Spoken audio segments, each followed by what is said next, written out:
Welcome back, everybody. Michael O'Connor here, doctor of physical therapy. I literally just returned from traveling to see family, which involved about a 2.5 to 3 hour flight. And being over 50 years of age, it doesn't take long for our bodies to feel tight and rigid and just a little beat up from traveling. So I wanted to share with you a video with some of the movements that I perform in the gate before getting on the airplane. And the good news is these exercises can be done on the airplane as well. As always, please make sure to check with your medical provider to make sure these exercises are appropriate for your specific situation.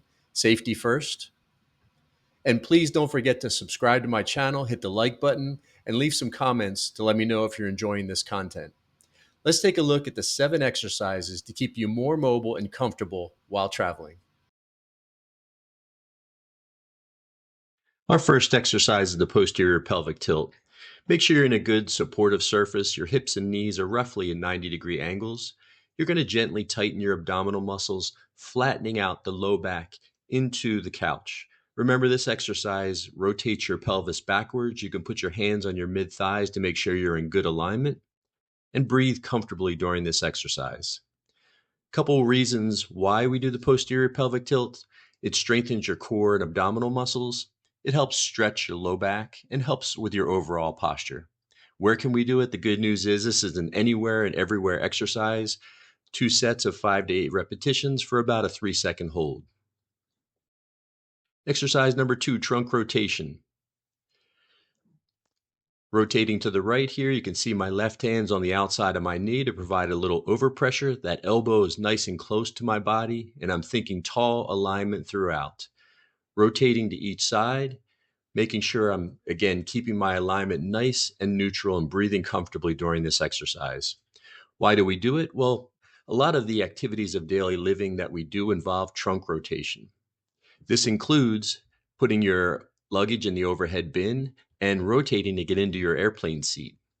This is very easy to do at the gate, so I definitely recommend doing that. And it can be done on the airplane. Just try to make sure you don't frighten your fellow passenger next to you. I would do 3 stretches to each side, up to a 30-second hold of each one. Exercise 3 is the hip external rotation stretch. Sitting on the front edge of a good supportive chair, going to place one leg up on the other, and you can see my right hand's on my knee, my left hand's around my ankle, thinking tall, upright posture, feeling a stretch in the back pocket region of my right hip here. Carefully lowering my leg down, stretching both sides equally, making sure I have good alignment, tall posture, breathing comfortably. And a couple of reasons we do hip rotation stretch. This is very important for walking. There's a lot of rotation in walking. It also stretches the hip region and your low back region and takes some of that sitting pressure away. We can do this easily at the gate, as we mentioned. You can do this in your airplane seat. You probably won't be able to lean as far forward, but again, some stretch is better than no stretch at all. 3 stretches, up to 30 seconds on the hold for these as well. Exercise number 4 is the chest to knee stretch. So placing one elbow on the thigh, the second elbow on the thigh, controlling my descent and have my hands supported on the top of my shoes or floor, trying to maintain a straight low back. You don't want to curve too much during this exercise, breathing comfortably. To come out of it, place one hand on the thigh, the second hand, and do a push-up to come out of there. Control that motion into the stretch and out of the stretch. Why do we do it? This is a great stretch for your low back. It opens up the spine, particularly the vertebrae of your spine, and decreases the pressure of sustained sitting. Very easy to do on the gate. In the airplane, you'll probably be able to get your elbows to your thigh, but you won't be able to lean forward with the seat in front of you. 3 stretches, 30-second hold for each of those. Exercise number 5 is the hamstring stretch. Keeping a tall, upright posture, leaning forward from the chest bone or the breastbone. You should feel a stretch on the backside of your thigh, the hamstring area, making sure you stretch both sides equally. Notice that I have a soft knee position, is not locked out, and my ankle is roughly at a 90-degree angle. I'm not pulling my toes toward me. Breathing comfortably, just feeling a good hamstring stretch here. Some of the reasons we do the hamstring stretch, this definitely counters the sustained bent knee position that we endure during travel. It also helps with circulation because remember, you're sitting on the hamstring a lot on a flight. Easy to do in the gait. And again, you can do a partial hamstring stretch in the airplane. You might not be able to lean as far forward, but again, those stretches are better than not stretching at all. Exercise number 6 are the ankle circles and pumps. Don't underestimate this exercise. You want to do some counterclockwise, some rotations and some clockwise rotations of each ankle, making sure you're maintaining your upright alignment. Only my ankle region is moving, not my entire leg or my body. Clockwise, counterclockwise, and then ankle pumps. I call them gas pedal pumps. Back and forth is a good way to uh, get the circulation going in your lower leg. So why do we do the ankle circles and pumps? Well, as I just mentioned, the calf muscle is like a pump. Many physicians call it the second heart.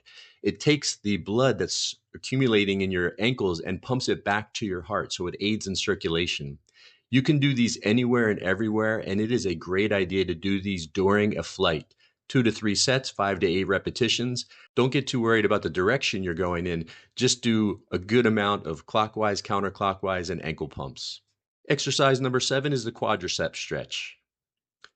I'm using my luggage here, which only has 2 wheels, so it's a stable surface for me to hold on to. I placed my foot up onto the chair, thinking tall, upright posture, feeling a stretch in the front of my thigh, bending, hip hinging, and getting my foot out of there with control, placing the other leg up, and making sure I'm breathing comfortably and really watching my alignment and posture, feeling that great stretch on the front of the thigh. Now, if your luggage has 4 wheels or is not as sturdy, you can use the suitcase itself as the stable area. You can see my knee is a little less than 90-degree bend. If I had more motion, I could put the suitcase upright and have more bend in my knee. So go by what feels best for you, and I'm holding on to the couch there for a good stable surface. Why do we do the quadricep stretch? It again counters that sustained sitting. It stretches the front of the hip all the way down to the knee, and it can relieve back pressure as well.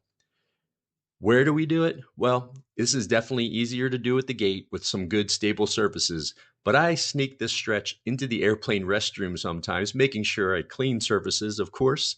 2 to 3 stretches, 30 seconds on the hold. I hope you liked this video and your travels will be more comfortable for years to come. Don't forget to hit that like button and subscribe if you'd like exclusive content from me and to be notified for some upcoming live events that I'll be hosting. As always, thanks for tuning in, and we'll see you next time.